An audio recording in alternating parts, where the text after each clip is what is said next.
ne pardonne pas, il ne peut pas faire l'œuvre de Dieu.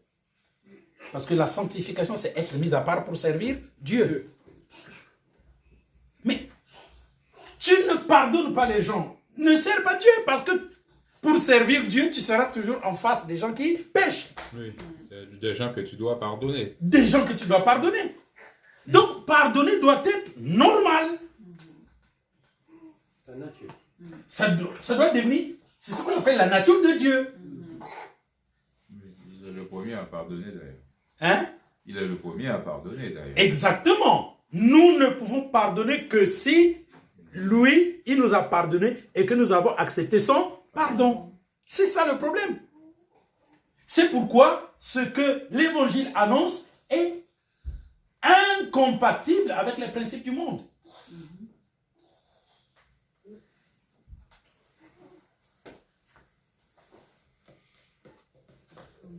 Frère, c'est franchement une erreur que l'on ait abandonné la parole de Dieu sur la terre tout entière.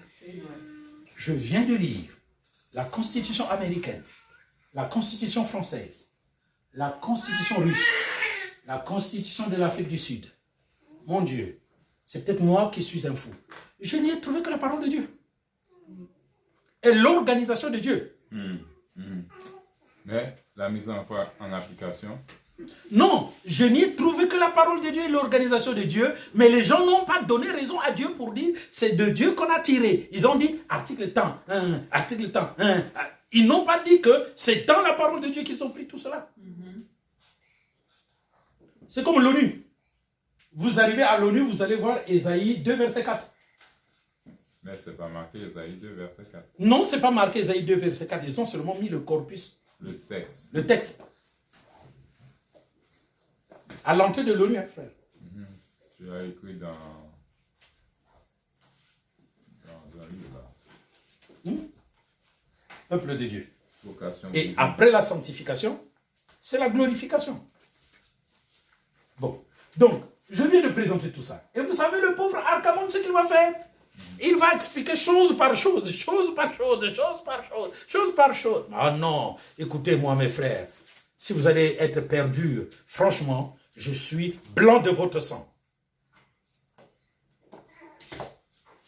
On te donne le processus du salut. Bon, donc je mets 2. Compréhension du principe de justification. Je ne veux pas seulement m'arrêter, mais je veux vous faire comprendre c'est quoi la justification. Et je me l'étendue de la justification. Donc je vous montre c'est quoi. Parce que en fait, la justification, ici je vais vous signaler que rien que la justification, ça prend la justification, la rédemption, la grâce, la propitiation, l'imputation, le pardon. Rien que la justification. Donc, je vous ai expliqué c'est quoi la justification, la rédemption, mais je vous montre qu'en gros, parce que pour que quelqu'un soit sauvé, il faut que Dieu le justifie. Mais pour que Dieu le justifie, en fait, il doit le justifier, le libérer, lui gracier, le couvrir, lui donner la justice de Dieu et le pardonner. Je vais tout expliquer. Et après, il va rester 2 choses. La sanctification, c'est-à-dire que tu deviens dans l'église. Tu es né de nouveau. La glorification, la nouvelle naissance prend fin. Maintenant, tu as acquis la nature de Dieu. J'explique dans les livres là.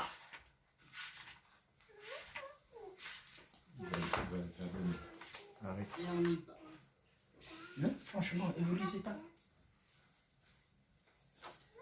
Mais pourquoi vous me devez... Pourquoi vous êtes si faible quand il y a un petit truc qui ne marche pas? Mais parce que vous croyez connaître. Oui, je connais, oui. Arrêtez un peu. Moi, je vous dis, on parle de Dieu et tu me dis, oui, je connais. Mais, attends, c'est de la folie. Tu sais avec qui tu parles. Oui, je connais. Mais tu es en train de parler avec Arcamon. Producteur d'un livre comme celui-ci. Qui explique, veux-tu être sauvé? Comment être sauvé? Un livre quoi? Mais essaie de lire et puis tais-toi.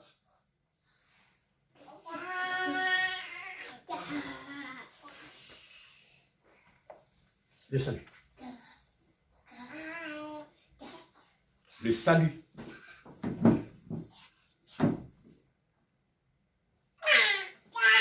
Et donc, quand on t'explique toutes ces choses, mais mon Dieu, pourquoi vous ne guérissez pas? Ah oui, je comprends pourquoi vous ne guérissez pas. Actes des Apôtres.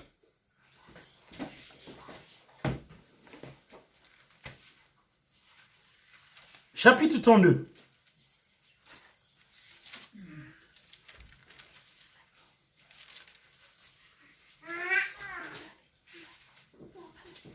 Verset 25. Actes des Apôtres, chapitre 28. Verset 25 à 29. Je mets ça au tableau. Actes des Apôtres. On n'a même pas lu l'histoire du roi Ézéchias. Vous connaissez l'histoire du roi Ézéchias? Oui, quand il tomba malade. Et que le prophète est venu vers lui. Vous connaissez l'histoire? C'est ça, c'est là où je vais vous expliquer pourquoi on a commencé par Exode 15, 22 à 25. Est-ce que, suivez-moi un peu. Exode, chapitre 15, 22 à 25. Ils arrivent, les eaux sont amères. On dit, prenez un bois, plongez à l'intérieur. Vous comprenez?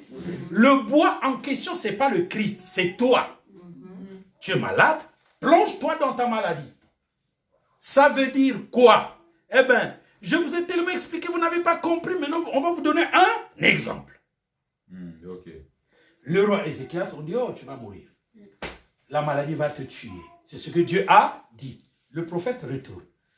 Derrière, Ézéchias se plonge dans sa maladie. Et il a fait quelque chose. Réfléchis. Non, il s'est repenti. Il a fait quelque chose. Et après qu'il ait terminé la chose, Dieu dit, hé, prophète, retourne. Va dire, il va guérir et je lui donne encore 15 ans de plus. Le prophète, c'est quelqu'un, Dieu joue sur lui. Oh, Seigneur, ma prophétie a dit, il va mourir. Maintenant, tu dis, ah non, non, non, Dieu a changé. Oui, va. Oh, mais toi, tu ne changes pas. Oui, mais là, va. Il y a une seule chose qui me change, mon Dieu. Quand quelqu'un s'est repenti, mes plans changent. Ah! Dieu, franchement, tu nous fais souffrir. Ah oui. C'est un incrédule, oui. Mais s'il se repent, parce qu'il s'est plongé dans les eaux amères. Et donc, c'est là on va vous expliquer ça. Et quand on a expliqué ça, maintenant, on va expliquer c'est quoi Jacques 5, 14 à 20.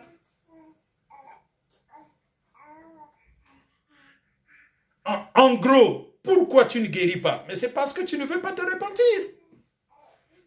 Tu peux même faire des prières canon pour que Dieu te guérisse. Dieu esquive tes scuds. Il esquive. Il ne veut pas entendre ça. Parce que ton cœur n'est pas un cœur repentant.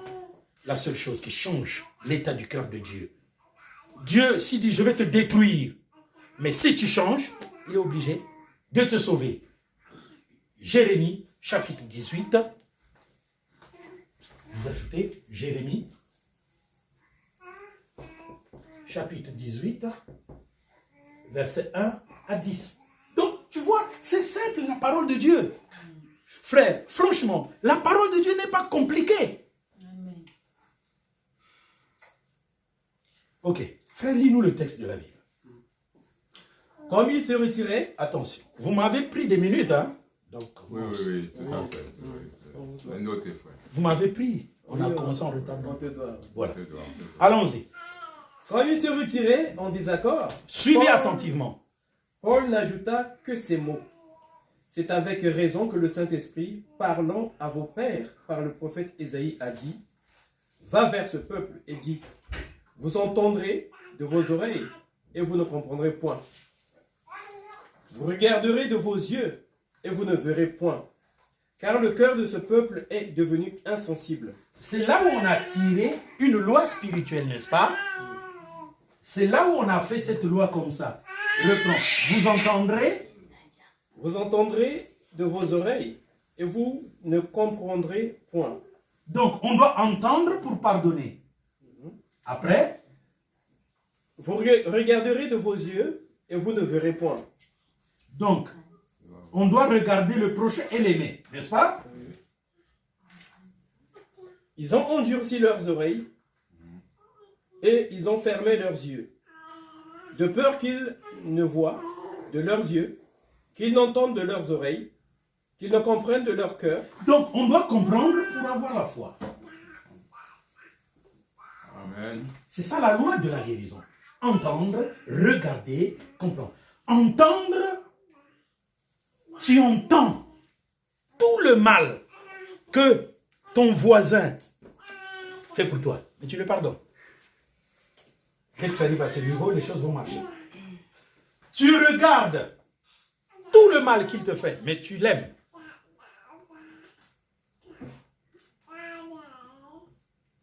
Parce que tu comprends ce qu'il fait et tu as foi en lui.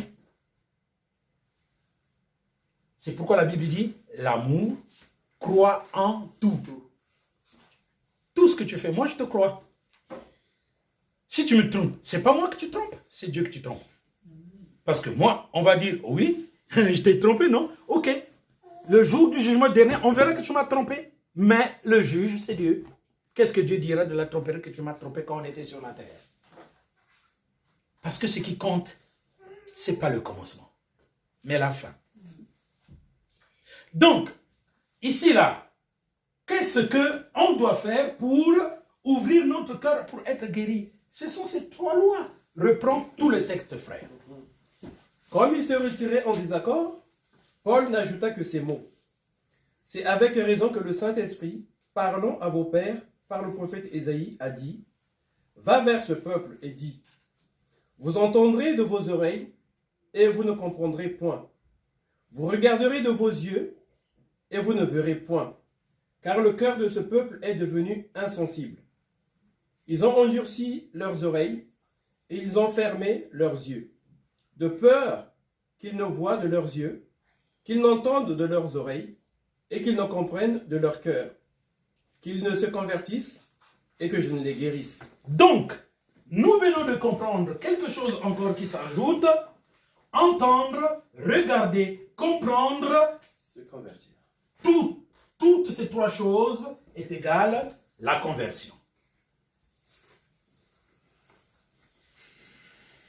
Et qui est converti sera guéri. Donc, la conversion produit la guérison.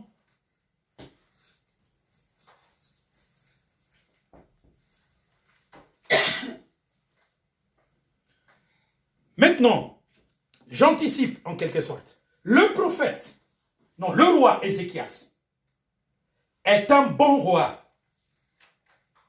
Il n'est pas un mauvais roi, idolâtre comme les autres. Vous allez voir, c'est les bonnes choses qu'il a faites.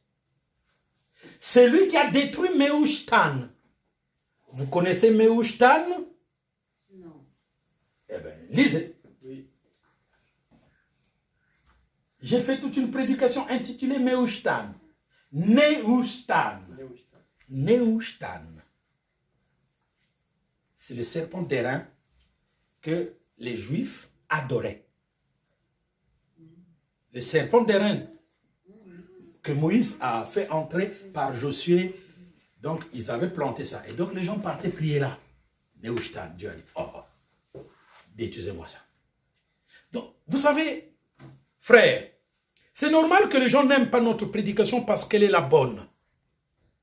En effet, ce qui va tuer, non, pas ce qui va tuer, ce qui a tué ce monde, c'est que le monde ne veut pas aimer la parole de Dieu.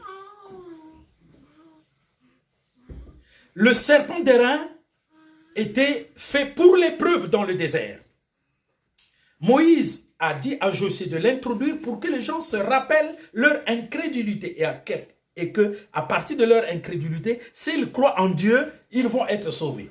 Maintenant qu'ils sont arrivés en terre promise, on fait de ça une idole. Un instrument où il faut aller parler avec Dieu. Non! L'instrument où il faudrait aller parler avec Dieu, c'est le temple de Jérusalem. Et lui, le roi Ézéchias, il a compris ça. Et il a détruit cette chose sacrée, frère. Donc c'était un homme de bien. Il craignait Dieu. Il est tombé malade et Dieu décide qu'il doit mourir. Donc tout ce qu'il a fait en tant que serviteur de Dieu, c'est rien devant Dieu. Il tombe malade, il doit mourir.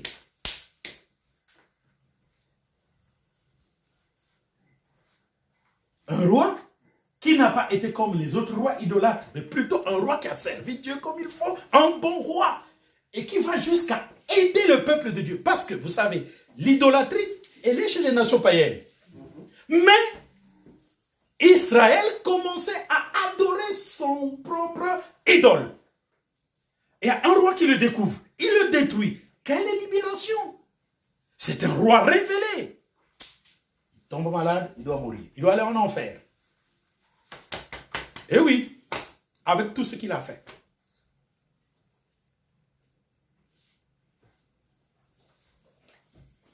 Parce que c'est un roi qui ne s'est jamais repenti. C'est un roi qui ne s'est jamais repenti. Pourquoi il a fait tout cela? Mais parce que ce que faisaient les autres, Dieu a appelé ce que faisaient les autres comme étant de l'idolâtrie. Donc, ils savaient que ça c'est le bien, ça c'est le mal. Et ils ont fait le mal, moi je fais le bien, je détruis l'idole.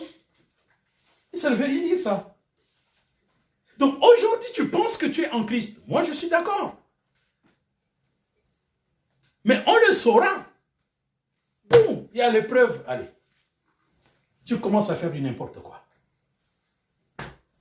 Tu as perdu le courage.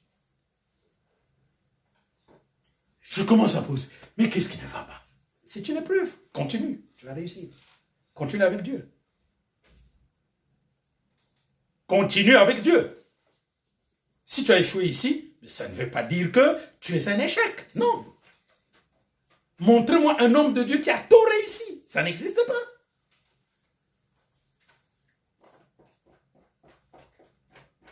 Le plus merveilleux des exemples, c'est Moïse.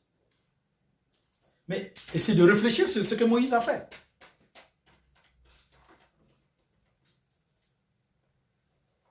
Je vous ai montré dans un livre comment devenir une nouvelle créature, je crois bien. 20 choses. Oh, merci Jésus. 20 choses qu'ils ont. Des choses puissantes. Mais il n'était pas encore né de nouveau. Pourquoi? Parce qu'il ne s'était pas fait circoncire.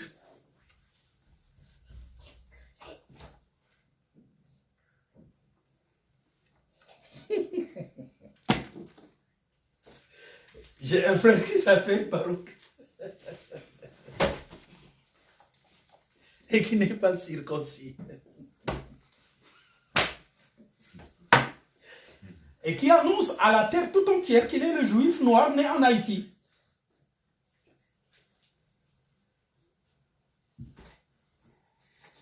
On n'est plus dans la loi, frère. Hein? On n'est plus dans la loi, maintenant c'est la circoncision du cœur. Tout juif noir est circoncis. Ça commence là. Avant de rechercher la circoncision du cœur. Ça commence là. Parce que moi, je suis un juif noir, circoncis. Par un parent noir, juif. Par un parent noir, juif, noir, juif. Jusqu'aux premiers qui sont arrivés en Angola. Ah, frère, tu dois le faire. Tu ne dois pas avoir la prétention de le faire. C'est le jour où tu le feras, que tu recevras le Saint-Esprit, malheureusement. Il a peur. Oh. Ça se passe. Quel âge il a depuis là? Je m'en fous. S'il va mourir, autant mieux qu'il meure avec. Il le fait, il meurt, il va m'attendre dans le sein d'Abraham. Il ne le fait pas, il marche avec moi jusqu'à la ville des Aigles. Le Saint-Esprit arrive, lui, il ne le reçoit pas. Et puis nous, on va dans l'éternité. Malheureusement, il va en enfer. Parce qu'il dit, je suis un juif noir. Oui. C'est bien, tu le proclames. Mais cette proclamation bloque le Saint-Esprit de venir en toi. Oui, c'est ça, frère. Moi, je marche dans la circoncision du cœur, n'est-ce pas? Mais je suis circoncis.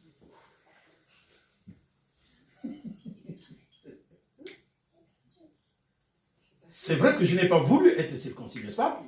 Mais c'est mon père qui m'a circoncis parce qu'il est juif. C'est lui qui me disait, écoutez-moi très bien, frère, mon père me disait, Yetoba Youda. Bon, tu vois, moi je pensais qu'un Youda, c'est un rebelle contre le pouvoir colonial. Ça veut dire Judas. Ça veut dire, ça ne veut pas dire Judas. Moi je pensais que ça veut dire Judas Iscariote. C'est-à-dire nous qui avons crucifié Jésus. Or, lui, il disait Yetoba Youda. Donc, nous sommes de la tribu de Juda. Ah ouais, d'accord. Et pas seulement la tribu, mais la nation de Juda. Lorsque Juda était séparé de Israël qui a été détruit, parce qu'en réalité, Israël a ressuscité dans Juda. Donc, ce monsieur me disait la vérité. Et il est mort, je n'ai pas eu le temps de lui dire merci.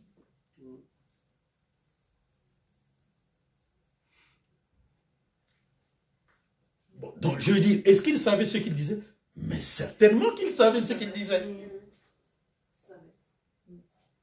Parce qu'il a reçu ça de son père. Son père, non, arrière, voilà.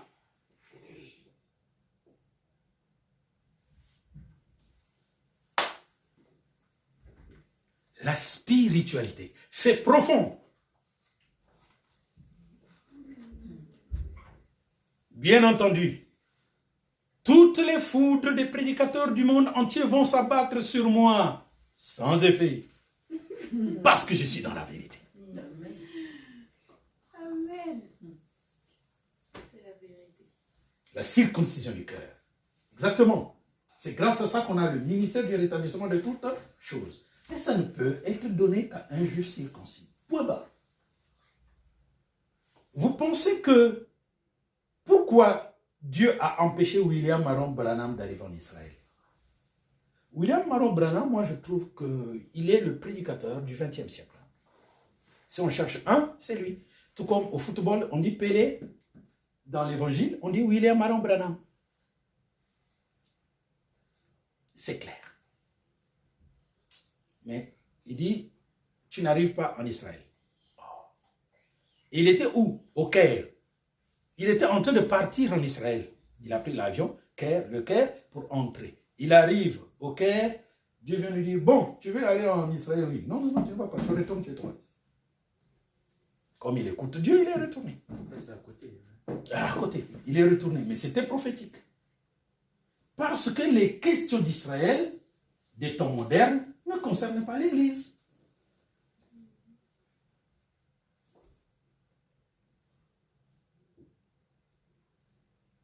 Vous pensez qu'à l'Église, vous allez toujours promettre des choses qui viendront? C'est nous, le peuple d'Israël, qui aimons les choses. On dit aujourd'hui, ça se réalise 20 ans après. Mais pas l'Église. L'Église, c'est des petits mendiants. Ils veulent, au nom de Jésus, lève-toi et marche. Ils marchent. C'est des petits mendiants.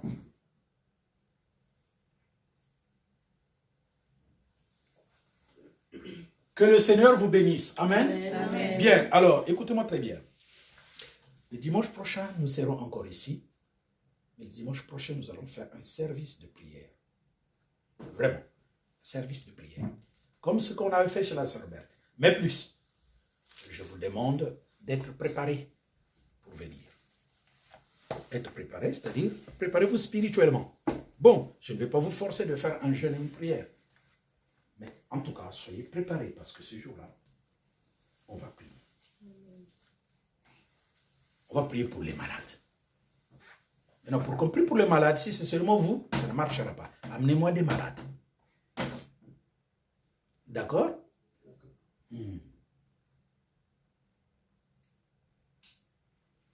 Parce que vous, si ça ne marche pas, on ne va pas forcer. Au moins les autres, ça va marcher. Et vous, vous allez croire. C'est une question de se connaître. D'accord?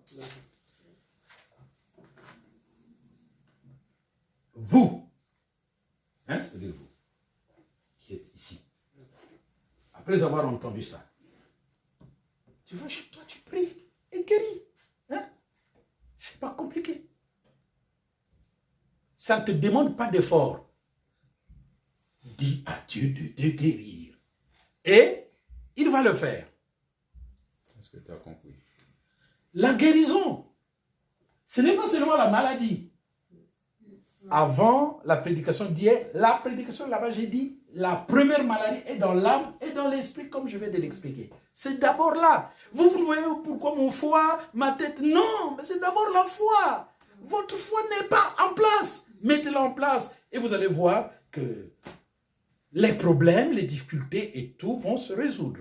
Alors, que le Seigneur vous bénisse. Amen. Amen. Amen.